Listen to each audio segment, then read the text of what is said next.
Last fall, I saw my first Republican presidential debate. And you know what they say? You never forget your first.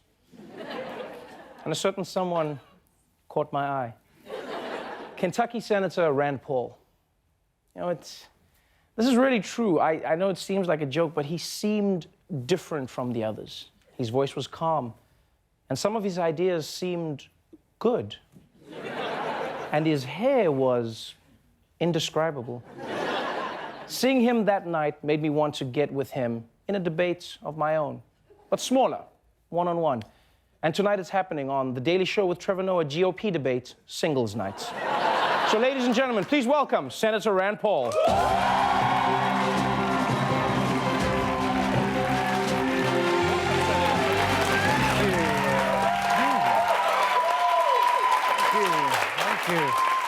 Man. Welcome, Senator. So let's get this debate. This is weird. Hold on. I want to thank you first. I mean, the thing is I was worried I wasn't going to make the debate, and I did. I made the debate. I did this for you.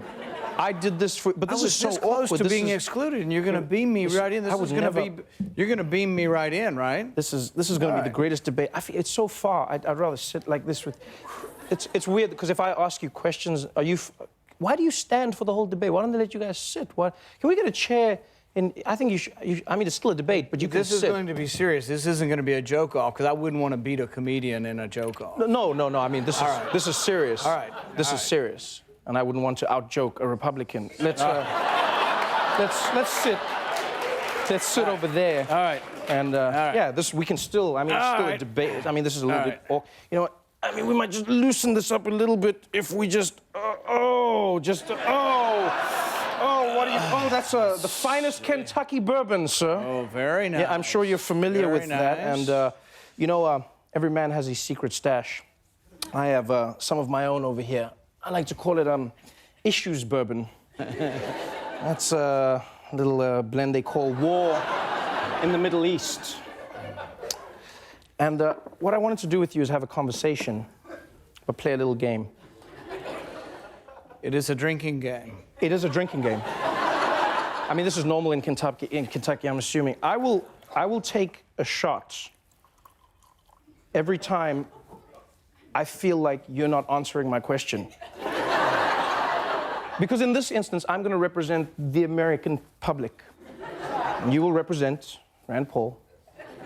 And I will show you how painful it is when politicians do not answer the question by taking a shot every single time. I think it would be better maybe if I... Oh, yeah, if you... Yeah. There we go. This is it. Yeah, this is it. This is it. Okay. This is a real debate. Let's shoot straight into it. Senator Rand Paul, every time I watch the debates, one thing is apparent when it comes to the Republicans. Everyone has to bomb the Middle East. Everyone has to destroy ISIS at all costs. Do you agree with this?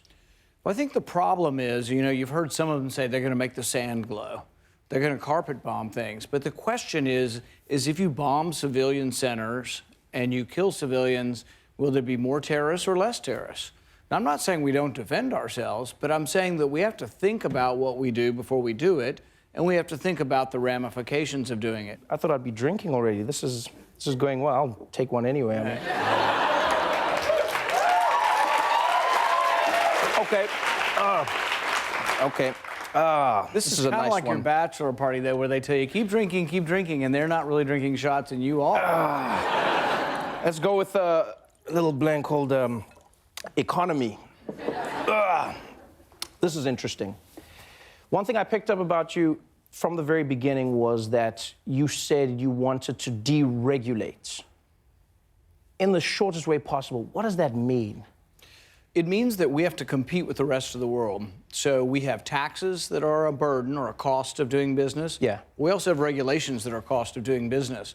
We live in a global economy, and so often people are lamenting, oh, we're losing jobs overseas. So if we make the regulatory burden too high or the tax burden too high, I think the consequence is jobs are gone. And really the people who feel the pain of the jobs are the people who are the workers. The owners really don't feel the pain because the owners can go wherever they want. Are you saying no regulations, or are you saying low regulations. What does that mean? Well, what I would say is, for example, here's a regulation. The Clean Water Act says you cannot discharge pollutants into a navigable stream. Had I been there in the early 70s, I would have voted for that. You shouldn't be allowed. You should go to jail if you dump benzene in the river. You're not allowed to dump chemicals in the river. You cannot pollute someone else's property or someone else's water.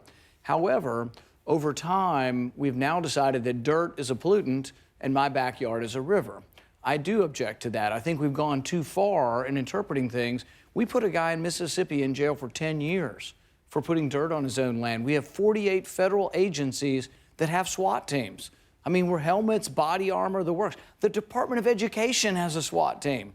I think that might be an indication we've gone too far. Or it might be an indication that the kids are bat crazy. But I mean, we can look at it from different ways. We got to get those student loans out. And what will they do? What are we gonna do? So okay, let's talk about it from a tax point of view. I've heard you say you would like to implement a flat tax. Right. So everyone pays the same amount as in a percentage. Right. Across the board. Right. How does that work out? Because I mean, some people would argue that that's not fair because if you say the tax is 25%, Warren Buffett losing 25% of his money is not as impactful on him as a person who earns minimum wage losing 25% of his money. Can we change the rules and every time we say Warren Buffett, you have to drink? We can do that. I won't say it again. Right. I just... No, I think that right now there are many wealthy people in our country who pay no taxes. There are many wealthy corporations who pay no taxes. If you had a 14.5% rate, some people would pay more. But I want a government smaller. See, I equate the bigger the government is, the more freedom you have to give up. So I want a smaller freedom so people are left alone and are more free. But people left alone to do what? Whatever the hell they want to do. I mean, I want people to be left alone. I don't want the government telling you what you can smoke, what you can drink, or what you can read. I think now that you mentioned it, drugs is up there. That's nice. I thought my agent said we would not talk about pot. We're going to talk about drugs. All right.